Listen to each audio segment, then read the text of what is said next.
ஒரு முதலமைச்சராக ஒரு ஆளுநர் உரை மீதான பதில் அப்படின்றது விஜய் பேசியிருக்கிறார். நிறைய விமர்சனங்களும் இருக்கு.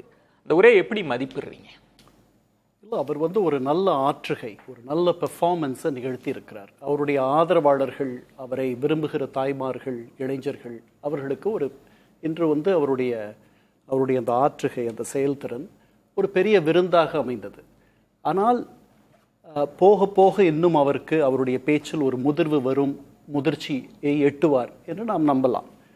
இன்னும் அவர் ஒரு இளம் வயதினராகவும் இன்னும் திரைத்துறையிலிருந்து முழுவதுமாக அவர் ஒரு முழு நேர பொது வாழ்க்கைக்கு தன்னை மாற்றிக்கொள்ள வந்து கொண்டிருப்பவராகவும் தான் அந்த பேச்சு இருந்துச்சே ஒழிய, அதில் நிறைய இடுப்புக்கு கீழே அடித்து அவர் எதிர்க்கட்சிகளுக்கு பதில் சொன்ன விதம் இதெல்லாம் கொஞ்சம் திரைத்தனமாக இருந்துச்சு.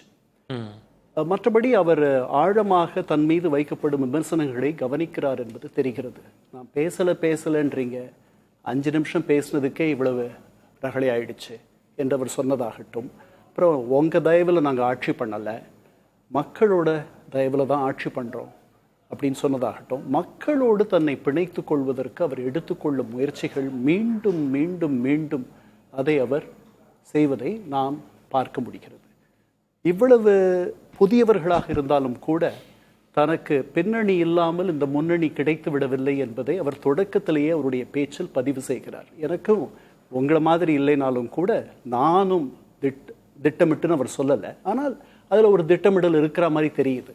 நாங்கள் சமூக பணியை செய்திருக்கிறோம், கல்வியை வளர்த்திருக்கிறோம், எல்லாம் சொல்கிறாரு, குருதி வங்கிகளை நடத்தியிருக்கிறோம், எல்லாம் சொல்லிட்டு அதனால் நாங்கள் ஆள வந்திருக்கிறோம், எங்களை ஆள விடுங்கள், மக்கள்கிட்ட திருப்பி 2வது முறையாக அவர் கேட்குறார். அவர் பதவியேற்பு விழாவின் போது எங்களுக்கு கால அவகாசம் தாங்க, நாங்கள் சொன்ன வாக்குறுதிகளை நிறைவேற்றுறதுக்குன்ட்டு. ஆனால் இந்த இடுப்புக்கு கீழே அவர் அடித்தது என்று பார்த்தால் பழைய நிர்வாகத்தை முழுவதுமாக இன்று இருக்கும் சூழலுக்கு அவர் குறை சொல்லும் ஒரு போக்கும் அந்த பேச்சில் நிறைய தென்படும். திரு கண்ணன், நீங்கள் சொன்ன மாதிரி 3ஆக பிரிக்கலாம். இப்போ தேர்தல் பிரச்சாரங்களில் பேசுவது, அரசு விழாக்களில் ஒருவேளை வெற்றி பெற்ற அரசு விழாக்களில் பேசுவது, சட்டமன்றத்தில் பேசுவது, இந்த 3க்குமே வித்தியாசம் இருக்கு.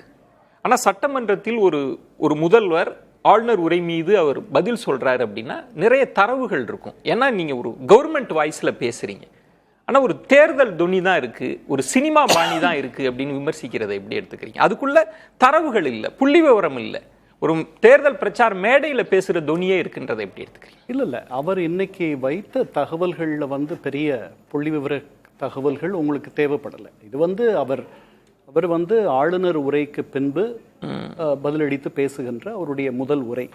இந்த உரையில் அவர் சொன்ன தகவல்கள் அவங்க அரசு என்னெல்லாம் பண்ண முனையுது அப்படின்றத சொல்லியிருக்காரு.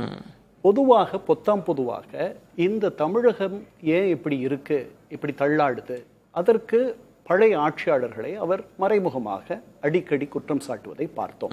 இதுல என்ன தரவு வைக்க முடியும்? இல்ல, இப்ப பார்ட்டி ஃபண்ட் அப்படின்னாங்கன்னா நாங்க கண்டுபிடிச்சிட்டோம் அப்படின்னா, பொதுவாக இப்ப ஜெயலலிதா அவர்களோ கலைஞர் கருணாநிதி அவர்களோ யாரு இருந்தாலும் ஆக்ரோஷம் இருக்கும், காரசாரமா இருக்கும், ஆனா அதுக்குள்ள ஒரு புள்ளி விவரம் இருக்கும்ல. திரு உதயநிதி அவர்கள் எந்திரிச்சு கேட்கறாங்கன்னா பார்ட்டி ஃபண்டுன்னு சொல்றீங்களே, ஆதாரத்தோட பேசுங்க, அதுதானே ஆளுநர் உரை மீதான பதில். இல்ல, வரும், அந்த ஆதாரம் வரும். அதாவது இது இந்த பேச்சு, இன்னைக்கு இந்த பேச்சினுடைய உறுதியும் இந்த பேச்சினுடைய தெளிவும் எனக்கு ஆழமாக அவர்களுக்கு சில செய்திகள் இந்த 40 சில்லறை நாட்களில் தெரிந்திருக்கும் காரணத்தினால்தான் அவர் அதை சொல்றாருன்னு நான் நினைக்கிறேன்.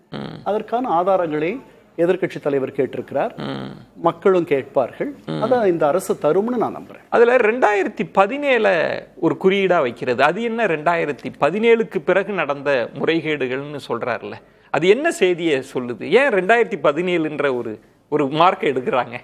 ஏன்னா இப்பதான் நிறைய முறைகேடு நடந்திருக்குன்னு சொல்ல வரதன் பின்ன அது ஒரு அரசியல் சாதுரியமோ அப்படின்னு நான் நினைக்கிறேன். தமிழகத்தினுடைய 2 பெரிய ஆளுமைகள் 2017க்கு பிறகு இல்லை. ஓகே, 2016 ஜெயலலிதா அம்மையார் மறைந்து விடுகிறார்கள், 2017 கலைஞர் அவர்கள் மறைந்து விடுகிறார்கள். அதற்கு பிறகு இந்த தமிழகம் தள்ளாடுகிறது அப்படின்ற ஒரு செய்தியை அவர் வைக்கிறார். அதுல இவங்களை மட்டும் ஒரு குறை சொல்லல, முன்னாடி இருந்தவங்க, அதற்கு முன்னாடி இருந்தவர்களையும் சேர்த்து சொல்ல. அதான் 2017 வச்சு ஜெயலலிதாவை விட்டுட்டார். ஜெயலலிதா போயிடுறாங்க. ஆக்சுவலா ஜெயலலிதா அவர்கள் இருந்தபோது தான் உங்களுக்கு தெரியாதுல்ல திருக்கண்ணன், டெண்டர் முறைகேடுன்னு சொல்லி பதாகையெல்லாம் வச்சாங்க. இப்போ ஊழல்ல கூட ரொம்ப ஸ்பெசிஃபிக்கா இருக்கிறாரா? ஜெயலலிதாவெல்லாம் நாங்க விடுவிச்சிடுறோம், 2017 ஒரு கோடு கிழிச்சு திரு இபிஎஸ் அவங்க, திரு ஸ்டாலின் அவங்க, இதிலிருந்து தான் நாங்க எங்க விமர்சனம்னு போறாங்களா? இல்ல, மறைந்த பெரும் ஆளுமைகளை பற்றி விமர்சனம் செய்யாமல் இருப்பது என்பது ஒரு நாகரிகமான அரசியல். அது ஒரு காரணம்.